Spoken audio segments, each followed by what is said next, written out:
most people don't know this. I'm a licensed real estate broker. I quit in 2002 because I wouldn't underwrite the loans, the bad loans they were doing back then. Yeah. But I was a buyer's agent as well.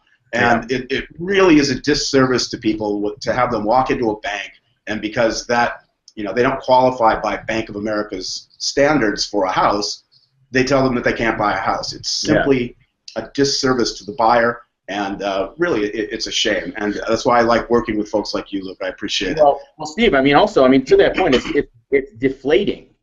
If you walk into a bank and you hear no, it takes the wind out of your sails. It's like if you hear no once, you get this sense of belief in your mind that if you hear no from Bank of America, you go down the street to Chase, you're going to hear no from them.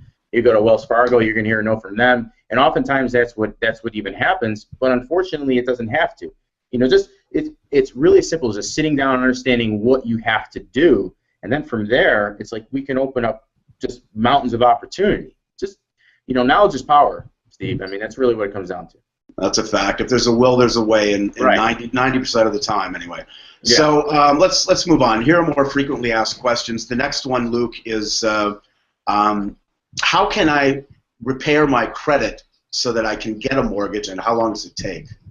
Okay. Well, how can I repair my credit so I can get a mortgage? Well, that's an open-ended statement because everybody's different. So not everybody's credit is the same, and no two situations are alike.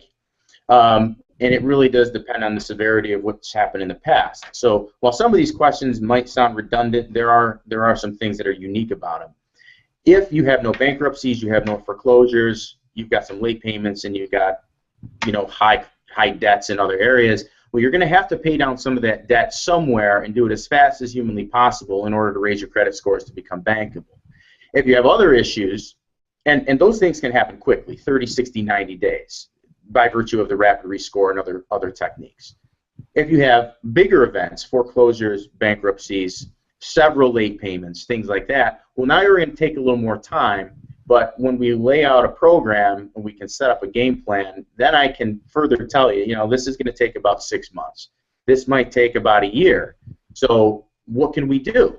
Well, then we start laying out roadmaps to figure out ways to make it feasible for people to not have to be tenants, to not have to waste your money on rent. So some people are going to have to rent.